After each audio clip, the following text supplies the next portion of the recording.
Testing 1, 2. All right, everybody, we're going to get started in 30 seconds.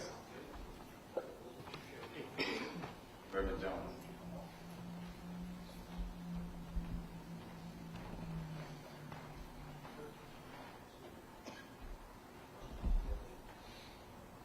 Rondell, just let me know when you guys are ready. Thumbs up. Hey everybody, my name is Sean Smith and I'm here to represent a nonprofit called Black Push Incorporated. We are super excited to be here today. We know that we have a huge problem in the metro Atlanta area when it comes to gun violence, when it comes to our youth, when it comes to how we deal with our youth. We're here today to not talk, we've been talking for the last 2 months about the problem. Today is about the solution. Today is about the solution. I think we've come to a very good solution. I think we've come to a very good space and a very good place. We're going to have us opening with a word of prayer by Reverend Shannon Jones, who's actually the president of the Concerned Black Clergy of Metro Atlanta. And he's also one of our board members, Reverend Shannon Jones. Thank you, Elder Smith, Reverend Smith. Before we pray, we just want to say on behalf of Concerned Black Clergy that this has been a day that should have been coming a long time ago. Reverend Tim McDonald is indeed an institution. And as a graduate of Benjamin Elijah Mays High School, I was very glad to see Reverend Mays be able to see a school opened up, an institution opened up that would embody the things that he taught, that he lived by. I'm so glad that Reverend McDonald is alive and well today to see this institution that will embody the focus and the vision that he has lived out before us. Let us pray. Eternal God, how we thank you that you placed within Tim McDonald that special something. You breathed your ruach pneuma, your spirit within him. But you asked him a question, and he heard that question. And with his life, he has sought to answer that question. Who will go for me? And Tim McDonald has been going for you, standing for you, being a voice for those who are marginalized and voiceless, standing up against those in the prophetic tradition who would claim to have the power, pulling out the seat from the center table. And when the question was asked, what are you doing holding that chair? His answer was, I'm holding that chair for those who have a right to be here, but whom you have not invited. And so as we come now to this groundbreaking moment, this moment of speaking into existence this institution, we ask that the very power and presence that lives now within the man will live now in this institution. This monument not to a man, but to one who answered your call. This monument to the destiny that you've placed within him, the mission that you've placed within him, to make straight the crooked places. Come now and be with us. In Christ's name we pray.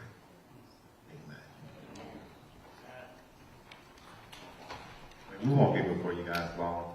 One of the things we do want to do is we want to show a video that's going to kind of highlight exactly why it is that we're doing this, what's the purpose of us doing this.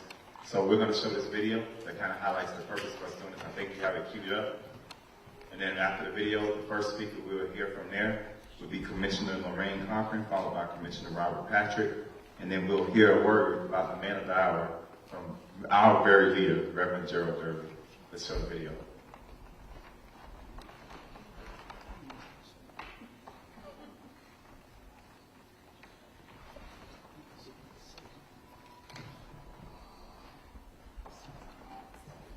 So important to me.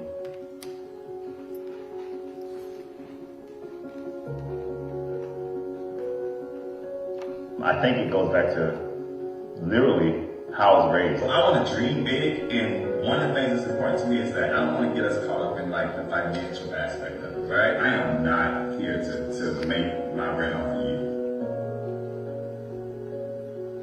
Grew up in a household with my grandmother, we didn't have it all. He has one saying he says to me all the time. He says, "Sean, whenever there's a vision, God always provides provision for the vision." Through faith, we believe that it was a better future for us. My vision is to have a second floor that is really community driven. And our vision is to dream of something different, to give children something different to dream about.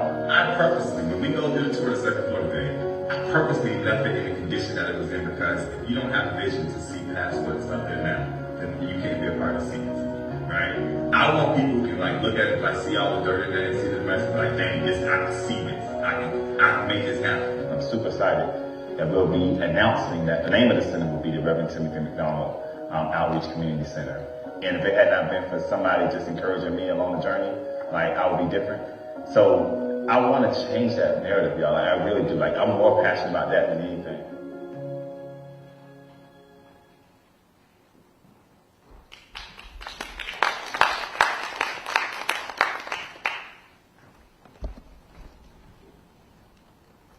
Good afternoon to everyone. Of course, you all know me if you're here from DeKalb County, Georgia. But because of God's grace, I feel I represent people everywhere. I was made aware of this just yesterday, and I couldn't be more happy than to stand here in First Iconium to acknowledge the good works and the need for more community partnership. Government is ill prepared to deal with the issues of a modern society. It requires outreach. When we sit here, I understand that the programs that will be announced today deal with gun violence, mental health, the arts, as well as computer science. I urge everyone to join in these efforts, because government can regulate alcohol and traffic, but we cannot regulate the human spirit. And what we need to do now more than ever, Dr. King wasn't wrong when he said, it's time we learn to stick together. So I'm here today to urge everyone to make financial contributions to ensure that these programs are able to manifest and have an extended reach to people that are in need.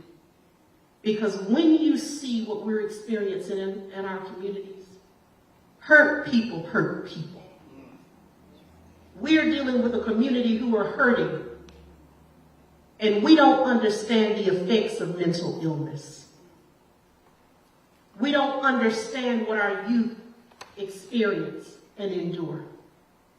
We often think they receive skills at home when there are absent parents. So bridging opportunities and programs is what's needed. So I want to commend Reverend Timothy McDonald. I want to commend PUSH as an organization and all of the organizations that must come together to ensure the manifestation of this vision, because this is a solution to a problem that government cannot solve. So thank you for allowing me to be a part, and I look forward to supporting these efforts in every way humanly possible. It's time, my grandfather used to say, that you can tell what's important to a man by two things: where he puts his time and his money. It's time, Pastor Durley, we put our time in our community and put our money behind worthwhile initiatives. So I look forward to supporting you.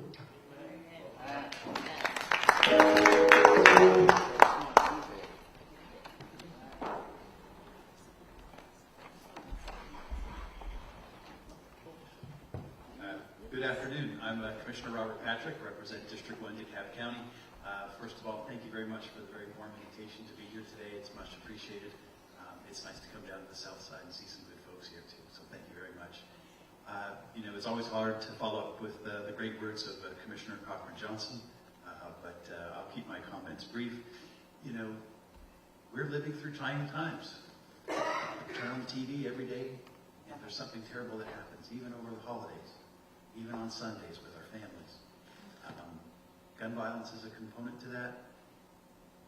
I sometimes think we're missing something at the home front, and I hope that programs such as this work to address those things, help fill that void that our young people and even some of our people our age are experiencing right now. I don't know if it's because of COVID, or spending too much time watching things on the internet, but we have to start looking after each other. Whether you're on the north side, or the south side, the east side, or the west side, everybody wants to live in a safe neighborhood. Everybody wants to be able to walk to the grocery store, walk to church, take their kids to school, and come back safe, come back whole, and come back better. And so for this, I absolutely support you, and I wish you the best of luck. Thank you.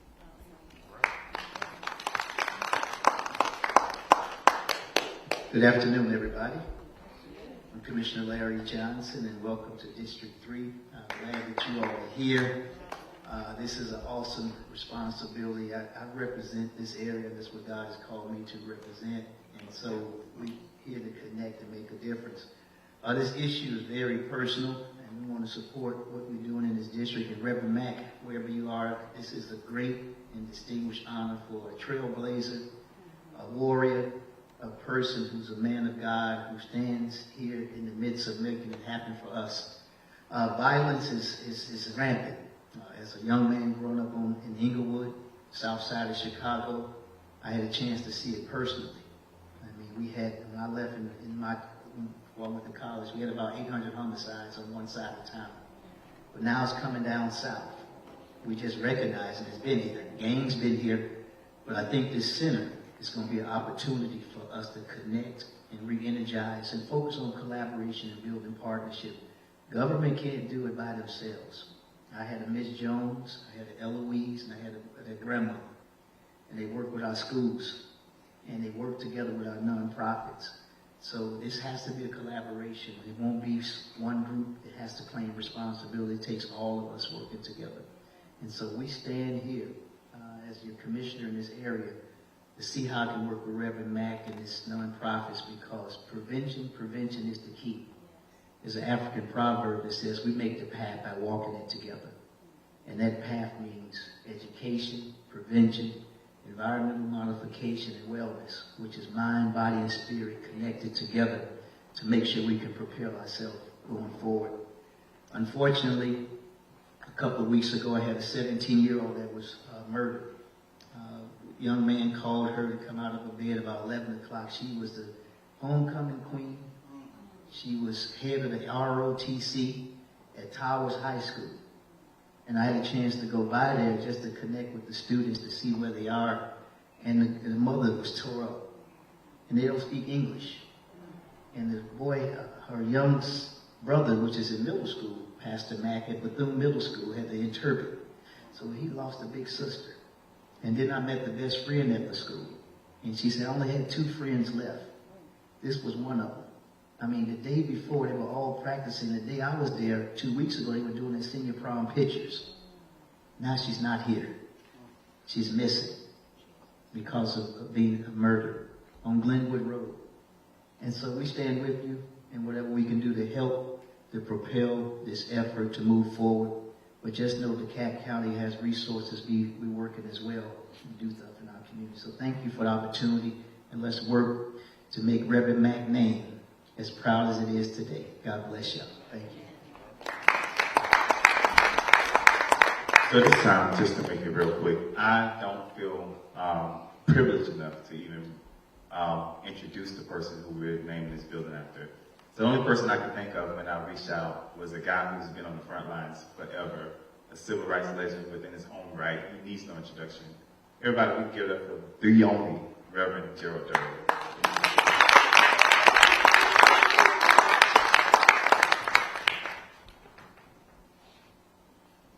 There are times in all of our lives where we don't know where we're going to be, what we're going to say, how we're going to say it, and why you've been put in a spot.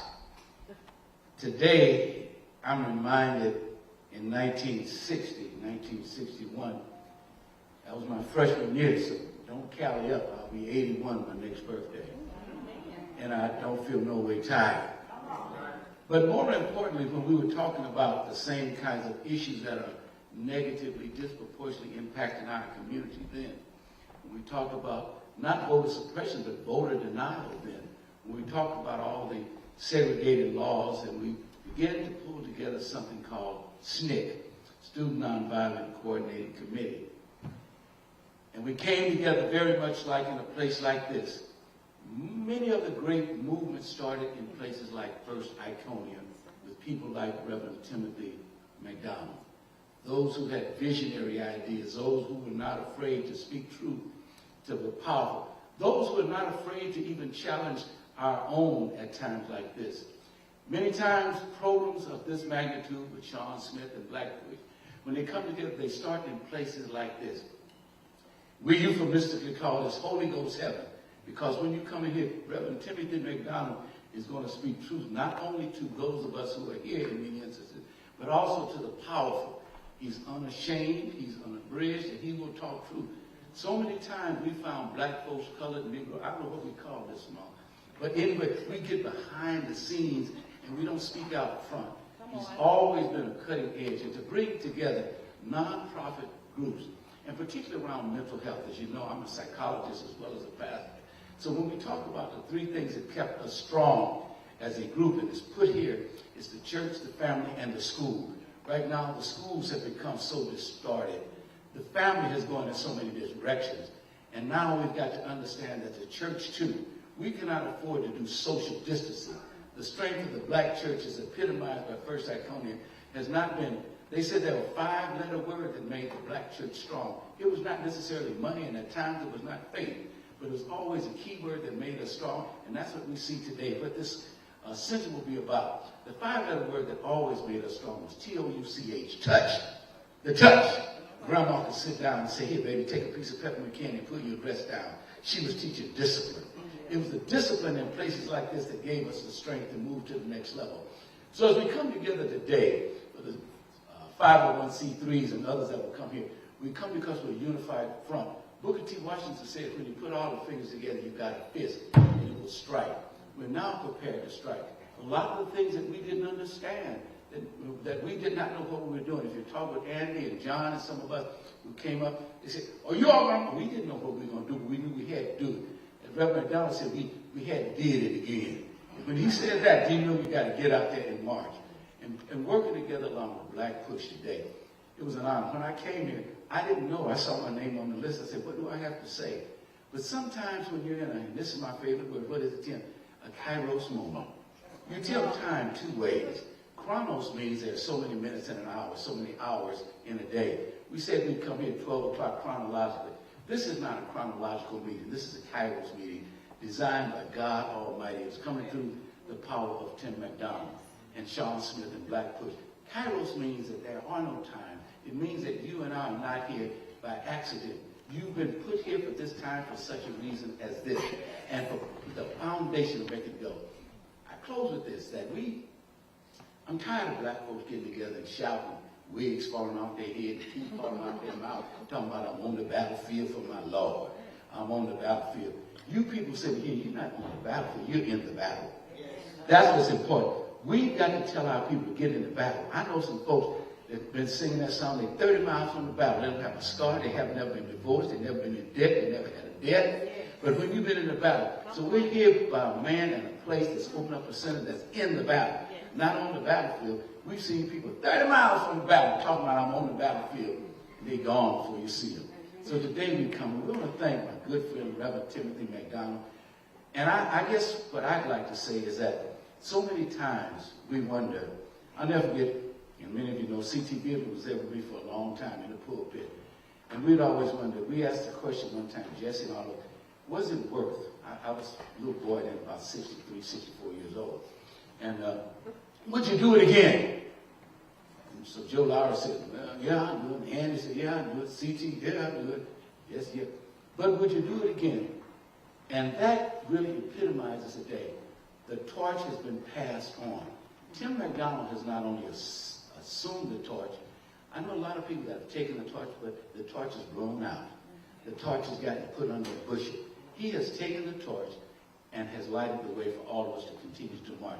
So don't let this be what I call a Frankenstein moment. When I was a boy, I used to go to the movie, and I'd watch The Werewolf, and I'd watch Frankenstein, and I'd be afraid in the movie. But as soon as I went outside, I saw the sun. I forgot what I was watching. This is not a Frankenstein moment. This is a Kairos moment. So when we leave here supporting these 501c3s, because they're going to come together and be that fist that Booker T. Washington talked about, under the leadership and the vision and the intestinal fortitude and the wisdom of Reverend Timothy McDonald. So the torch has been passed on to you, Tim. You've had it for some time, but you're doing more than just passing the torch. You're lighting the way for generations yet unborn. So we ought to just give this man a standing round of applause. Oh, I can't hear you. This is not a rally. This is about a man who has meant so much to so many for so long. A man who is not on the battlefield, but a man who is in the battle and he's using this facility as a facility. God bless you. Thank you. And let's continue to march on. Come on. I know this is nonpartisan. I vote for Warren. I don't know who you're going to vote for, but I'm getting ready to vote. I've already voted for Raphael Warnock. I can't tell you because this is private, but that's who I'm voting for. Bye. All right, you guys. So before Reverend Matt comes up, I have been tasked with outlining the vision for the space. So let's make it clear. This is not about Black Push. This is not about Reverend McDonald. This is about lives. One of the things that's important to me is that when we first started thinking about the center, Reverend Mack and me spoke on December 23rd, 2021, or 21, I'm 22 now. I was in the hospital last year, and I was trying to decide where I was going to go and serve in ministry. And me and Reverend Mack had a conversation December 23rd, 2021. And we looked at each other and we said to each other, we don't know what this is going to end up being, but we know God is in the midst of doing something great. When I thought about the center and I thought about the work that we have to do, there's nobody who exemplifies what I'm trying to do in this community better than what Reverend Timothy McDonald has and continues to do. I serve under him here at First Iconium. I serve here in ministry with him. He has blessed me with the opportunity to now be his youth minister here at First Iconium. And I know the man's heart and what he has to do. So first off, let's talk about the vision of the center. The vision of the center is not about Black Push. It's not about First Iconium. It's about community. If we're going to fix the problems that we have within our community, it's going to take the community to fix those problems. One of the people who I've learned that lesson from is, believe it or not, one of my good friends, Black Voters Matter, has been an instrumental part in teaching me that lesson throughout the last year. Because we traveled throughout the state with them doing something called the Warren Clinic, and it was all about bringing community back to our society. So this center will deal with gun violence. This center will deal with mental health. This center will deal with youth. This center will deal with families. This center will deal with arts. And one of the things that is really important to me, if you know anything about me, is that I'm this person, I'm a product of the arts. I'm a product of the arts. I grew up in a community where people would have written me off and told me what I was going to be. And the arts literally saved my life. So one of the programs that we're getting ready to roll out is a group called Creative Arts. And what they're going to be actually doing is using African drums as a way to help children deal with their mental health components. We are opening the doors, you guys, for nonprofits who would not have the doors open to them, for nonprofits who are overlooked, who are not given the credibility that they have deserved, for nonprofits who literally would not have this space if it wasn't for the heart of people like Reverend McDonald. We're going to go after gun violence because I'm tired of seeing our children killed on the streets. I'm tired of next week I was to visit Colorado. I would visit where's the other shooting that just recently happened? I would visit Virginia as well. And I'm tired of just meeting with families and sitting around and telling families that I'm sorry for the death. When there's things we can do within our community. There's resources we have within our community. So Black Push is taking on this initiative to bring these partners together, to bring these organizations together. We're going to deal with trades, you guys. We're going to have a computer lab upstairs. We're going to actually have free tutoring where kids will be able to come in here and be tutored by a tutor virtually or in person for free. These are things that we're getting ready to do, and I'm going to do another shout out to, shame on everybody who's not here. Shame on every city who's not represented in this place today. Shame on every county who's not represented in this place. One of the beautiful things about First Iconium, for me, when I knew it was a God-given mission, the East Building where the center is getting ready to go literally sits in DeKalb County. The building that we sit in right here, right now, literally sits in Fulton County. So literally, if you're standing in the sanctuary in Fulton County, if you go to where the center is going to be at, you're in DeKalb County. And I was praying about, God, is this the right thing for me to do? God said, yeah, I need you to see the big picture. And I said, God, I still don't understand it. I can't put it all together. I don't get it. He said, I need you to see the big picture. I said, I still don't get it. I don't understand it. What are you trying to tell me to do? He says, if you can connect DeKalb and Fulton County together on this issue and work together, and if you can bring in nonprofits who are represented through Conyers, there's some nonprofits, y'all, who are coming from Conyers, from Rockmart, from Clayton County, from South Fulton County, to be a part of making a difference in the metro Atlanta area. We have an obligation to our babies, to our families, to our children, to stand up and say enough is enough and hold these people who are accountable, who are in office, accountable for our lives. I'm going to end by saying this. 3 months ago, I had the great opportunity of going to Providence, and I sat down with Reverend Durley. And Reverend Durley gave me a charge I didn't understand at the time. He said, Sean, what's the plan? And I was like, what do you mean by what's the plan? You haven't seen all the work I've been doing for the last 2 years. I've been out here on the protest. I got pictures with everybody. I've been out here working. He said, what's the plan? What is going to be what defines you for the long term? And I said, I think that the work I've done will define me for the long term. He said, no, what's going to be what defines you for the long term? So I sit back and I thought about it. He said, 3 months from now, I want you to come back and I want you to have an answer for me. It's 3 months today, exactly from the day that we actually sat down and had that conversation. And my answer for Reverend Durley is that I am dedicated, our nonprofits that we have here are dedicated from Sheep Ministries to Hoop Nation, to the Shaquille Clark Foundation, to Freight Fighters, everybody here. We're dedicated to the one thing, and the one thing that we're dedicated to is making an impact on this community, dealing with parenting, dealing with gun violence, dealing with our youth and giving them resources to do, dealing with our young women and teaching our young women that they can be more than just people who stay in hotels and people who don't have the resources. They can create their own resources. We're going to be partnering with organizations like Boss Girls to teach them that they can create their own resources, to teach them that they can dream big, to teach them that they should be the next elected official. I want to change the way our community sees itself. And if we can do that, and when we do that, then we will be identifying the passion of the man in which I see the sins are going after. So Reverend Max said to me this morning, he said that I was nervous because I've never actually given an event over and given over something where I didn't play a part in it. And this is what I want Reverend Max to know, that the vision that will be portrayed out in this building will be his vision. I sit with him every day, I talk to him every day, I know his heart, I know where his mind is at. And I want to make it clear to every single person that's here, for those nonprofits who are partnering with me, and for those nonprofits who are partnering with me along the journey to go the rest of the way, we will not detour from the vision that God has given us to make an impact on the lives of people. We will not be concerned about who goes along with us on the journey. But for those who want to go along with us on the journey, I'm here to say that you have a partner. If you're in the city of Atlanta, you're in DeKalb County, and you want to really do something to work on gun violence, I'm here to say you have a partner. Because I've traveled this nation when it came down to gun violence. And shame on me because I'm just getting back to looking at Atlanta and understanding that there's a problem in Atlanta, just like there's a problem in Uvalde, just like there's a problem in Buffalo, just like there's a problem in every place else. And Atlanta now leads the nation in the amount of gun cases we have per day. Atlanta now leads the nation. You guys, we have to do something more. And this, me, is not about the cameras, it's not about the view, it's personal for me. I've lost family members to gun violence. I've lost children to the streets. I've lost family members. I remember the first nonprofit I ran as a high school student was a program where we taught kids how to play the violin. And the Reverend Matt will come up after this, but we taught kids how to play the violin.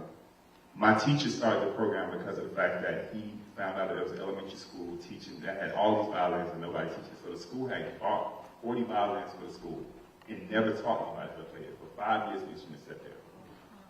So my teacher decided every Wednesday that he was going to go over to this elementary school. And every Wednesday he was going to teach the kids from 4 to 5 how to play the violin. One day I was sitting in the doctor's office and I got a phone call that said that my teacher, who I had used from elementary school all the way up to high school, was killed in a car accident. And the first thing that snuck into my spirit was I grieved his death, but the first thing I thought about Reverend Durley was, what about those kids? And I remember Sun Sentinel found out about it, for a lot of them, they did an article on it in Mrs. Brown, and they asked one of the little boys, his name is Jeffrey, and I still remember him, this is over 20 years ago. They asked Jeffrey, they said, if you wasn't here doing this, what would you be at home doing? His answer to Commissioner Khadijah was so sweet and so simple, but when you hear it from the child, from the voice of an 8-year-old, it can change your life. And I looked at this 8-year-old, and he looked at me, he said, if I was not here, I would be at home getting in trouble. And I realized that me teaching somebody from 4 to 5 just how to play the violin was keeping him out of trouble. To the day, that program has sent over 200 some kids to college for arts programs. To the day, that program has created 5 arts teachers throughout the whole South Florida region. To today. Something that started out as a dream.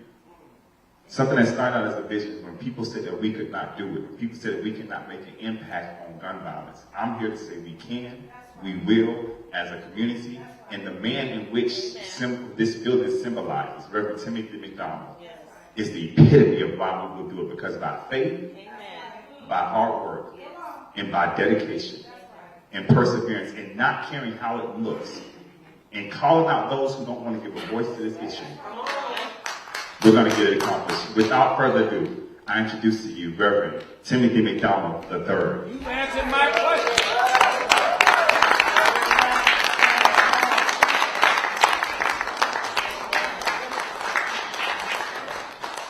Lord help. Thank you so much. I'm very humbled by this. Very nervous too. I don't know what is going to happen.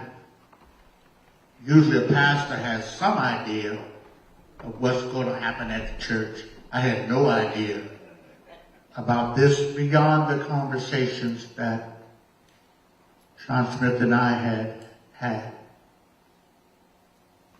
In 1978, I was just finishing up Emory Candler School of Theology, and Dr. Joseph Roberts, pastor of Ebenezer Baptist Church, contacted me about coming to serve as the full-time assistant pastor with him, and Daddy King as the pastor emeritus at Ebenezer. I was 23 years old. I was already pastoring in Dalton, Georgia, Shiloh Baptist Church.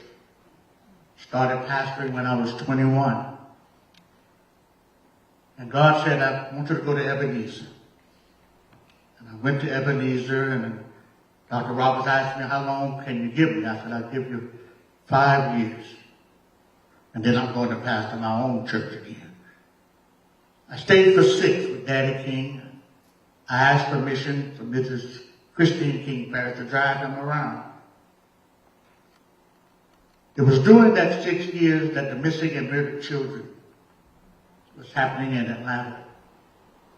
My wife and I it was 82, went to Japan, and they had on Atlanta on the news about the missing and murdered children in Atlanta, in Japan.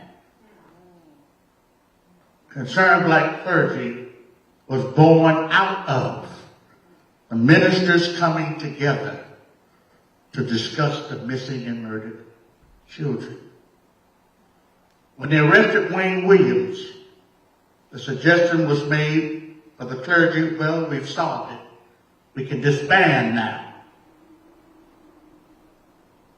I wasn't even 30 years old. All the elders were there. We were meeting every week at Pascal's, the black restaurant. And they said, well, thank you all for coming all of these Mondays. We think we got the one who's behind this. God bless you. And I raised my hand. The youngest one probably in the room, Brother Shannon. I said, I don't understand why we got to stop meeting. Metro Atlanta needs black clergy. Interdenominational. There's not one interdenomination. The Baptists got their group, the AME got their group, the CME got their group. We need to work together. Cornelius Henderson was presiding. Cameron Alexander was there. Dr. Lowry was there. And they said, that young man, he's saying something. I felt pretty big then. I said, we need to meet next Monday. And we started meeting. And we decided we would name ourselves the Concerned Black Clergy of Metro Atlanta. I said, we're not all clergy. We're not all black, but there were white pastors with us. And we're not all concerned, but we're going to meet every Monday morning. And we started. From that, and I'll get to this point. I worked with Maynard Jackson. I was the deputy campaign manager in 1989 for Community Concern. Telling some of you how we got to this point. And Maynard asked me to come and work at City Hall. I swore I would never work for a municipality. But it's Maynard Jackson. He didn't say no to Maynard. While I was working at Maynard Jackson's office, City Hall, I received a phone call. And I remember his name was Chris Brigman. He was a white real estate agent. He said, do you know a black pastor who might be able to buy a church? You would concern black clergy, aren't you? I said, yes. I said, well, let me see what you're talking about. About 12 o'clock. I said, okay. He brought me over to 542 Moreland Avenue. That was then Moreland Avenue Baptist Church, a white congregation. There was no carpet on the floor here. There was no cushion on the pews. 1990. I saw the classrooms. 2 3-story buildings. And my mind went crazy. Over 200 rooms of what the possibilities could be in this place, in this space. In 1992, right down the hall here, we had 5 nonprofits who didn't have money. We allowed them, we gave them an office, a desk, a chair, and a telephone. That was in 1992. That was 30 years ago. And some of them were dealing with some of the same issues that you're talking about now, particularly gun violence. So when Reverend Sean and I started talking about what the possibilities are now and what the needs are now, they were consistent with what we were doing 30 years ago. Yes. The church where I pastored in the West End is 1,300 square feet. The home my wife and I lived in was, that time, was 1,400 square feet. Our home was bigger than the church. But in that church that sat a maximum of 150 people, Coretta Scott King was one of our speakers. John Lewis was one of our speakers. Andy Young was one of our speakers. Because of the connection that we had made at Ebenezer, we invited them to come. Vision is what this young man has. The Bible says without a vision, the people would perish.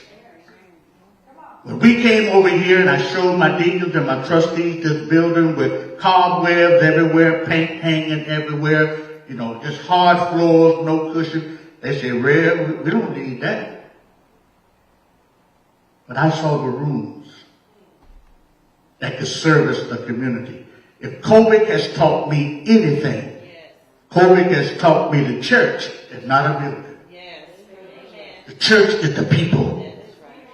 It's the people. I already knew that, but COVID made that even more profound. It's the people.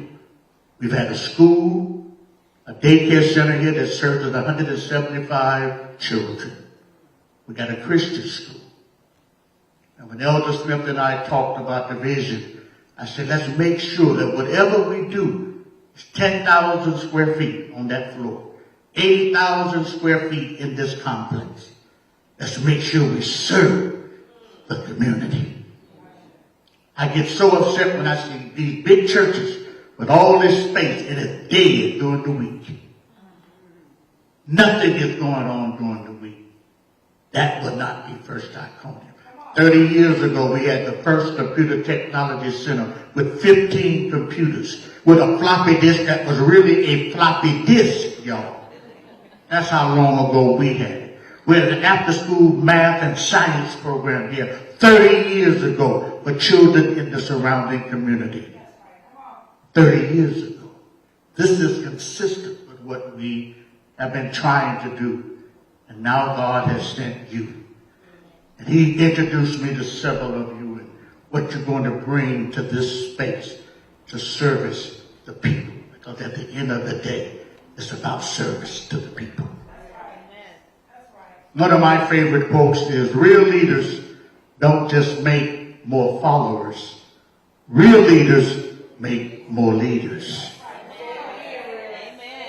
Real leaders make more leaders. James Orange spent many times right here, the Reverend James Orange, right in this pulpit. C.T. Vivian, Dr. Lowry, Andy Young, all of them preach from here. Real leaders make more leaders, not just more followers. That's who First Iconium is. From day one, 38 years ago, when we started with 35 members, our mantra was the servant church. I've never, and I have been approached by the church, wanted anything named in my honor. Unlike some other folk, it makes me nervous. It does. But when he first asked me, I told him, let me pray on that. Let me, you would a preacher tell you that pray on that, that means he don't want to do that. And I didn't call him back. He called me back. He said, what about here? What I mentioned to you, I said, well, I'm still praying on it. Next thing I know, he done made up a flyer, got my picture on it, and sent it to me. Said, what do you think about this? I said, well, I guess it's all right. But here's the final thing. I want to thank all of you for being here. I know that ministry is going to take place on that second floor, 10,000 square feet. But the reason I'm standing here right now is primarily due to one person.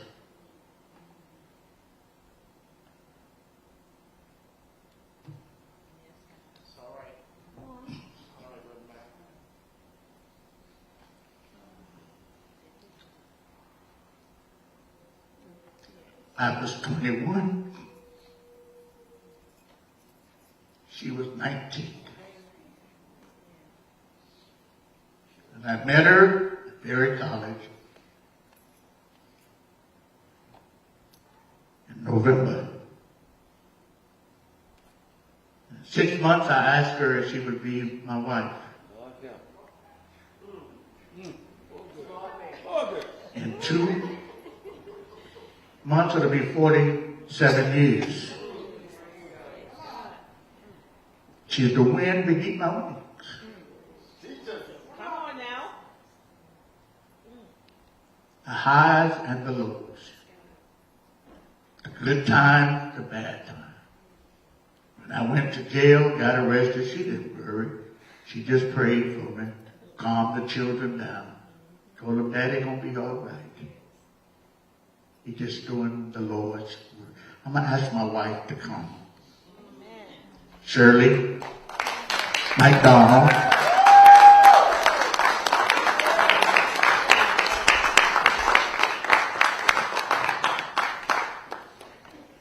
This is my rock, my strongest supporter, my strongest advocate, my best friend in the whole wide world.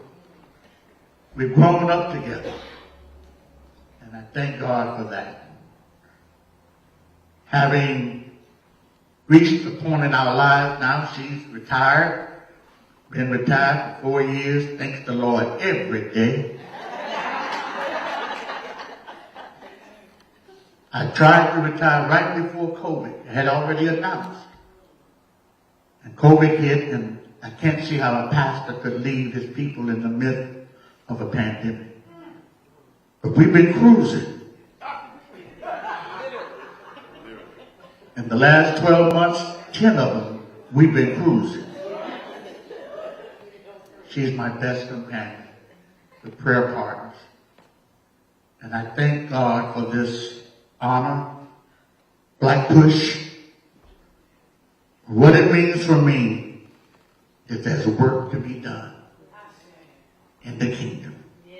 And I thank each and every one of you, particularly these nonprofits. This ain't about no show horse. This is about workhorse, Khadijah. If you're about show, you can go somewhere else and find some space. But if you're ready to work for the people, to serve the people, to work with Black Push, and to get some of that vision in you, you're in the right place. And God ain't through with you yet. May God bless you. May God keep you. And I look forward to seeing you in the field.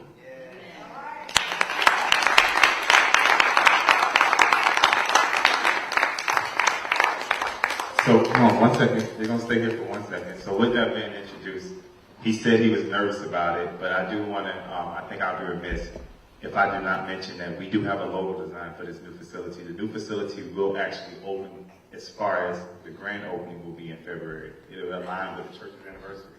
So we'll do the ribbon cutting around the same time as the church's anniversary. But the work, make this clear, the work starts tomorrow. Literally for everybody who's a nonprofit will be coming into the space. They all signed their leases today. And we'll be getting keys to them today and tomorrow. And we will begin the work tomorrow because the work that we have to do, Reverend Durley, you asked me 3 months ago, the work that we have to do is too important to wait till February. So without further introduction, I would like to introduce to everybody the logo for the Reverend Timothy McDonald. And I think that Ali can get it for us. Reverend Timothy, well, there we go. Community Outreach Center. Let's give it up for Reverend Timothy McDonald and the Community Outreach Center. So I want to remind everybody, those who are press who are watching, if anybody wants to be a part of this, if you're in part of the community, you want to be a part of this. From Grieving Families, one of our other partners, Grieving Families, you can go to www.blackpush.org. You can make a donation there, but it's not only just your financial donations we need people to volunteer your time, your resources. If you have other nonprofits and you have other things that you can bring to the center, listen, the only way we're going to do this, Amos 3 and 3 puts it to birth perfectly. How can two walk together unless they be in agreement? And I don't know about you, but Fulton County, DeKalb County, Clayton County, Gwinnett County, DeKalb, all these counties, we have to be in agreement about one thing, and nobody should lose their life trying to go to school, trying to go to the hospital, trying to even go to the grocery store. No one should lose their life in doing so, and we have a job to do so. Thank God for all the partners that we've had over the course of this time. Ms. Latasha Brown with Black Voters Matter and her whole organization for being here. Let's give them a round of applause. We have Commissioner Khadijah here representing Fulton County Commission Board here. Let's give her a round of applause. Again, we have Commissioner, get their names right, Daryl Johnson, amen, from DeKalb County. Larry Johnson, I'm sorry, from DeKalb County. Let's give him a round of applause. I will be remiss. We also have Mr. Roland Martin, who's here, who's a national TV, TV personality. He's here with us today. Let's give him a round of applause.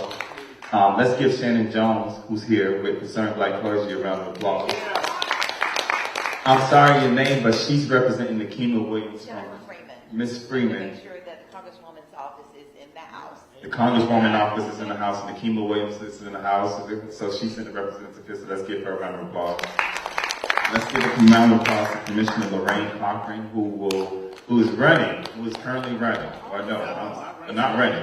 We done. But she is in DeKalb County. Let's give her a round of Commissioner for DeKalb County.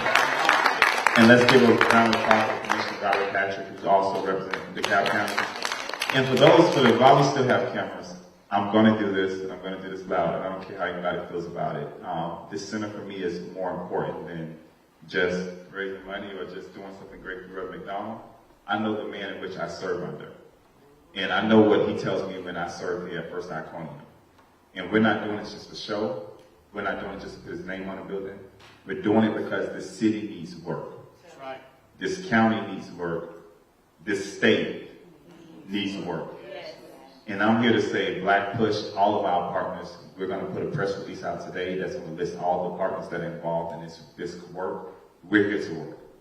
And we just need everybody to partner with us. And we want to put a shout out to the city, to the counties. If you're willing to work, and if you really want to work, and if you really want to do something about the violence that this city is seeing, call us at 678-823-7638, because we're ready to get to work I know we have a lot of meetings coming up with some of the other city council members and Congress people, but we need your voice. We need your help. We need you to make sure that this happens.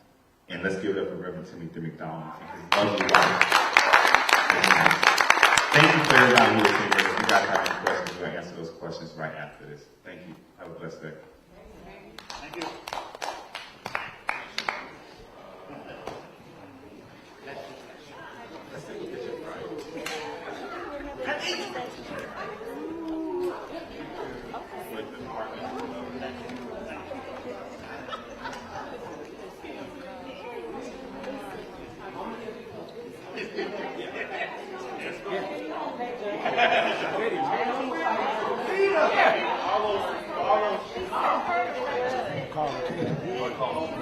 Sorry, for all the nonprofits, Miss Latasha Brown, all the nonprofits, can you guys just come take a real quick photo with us real quick?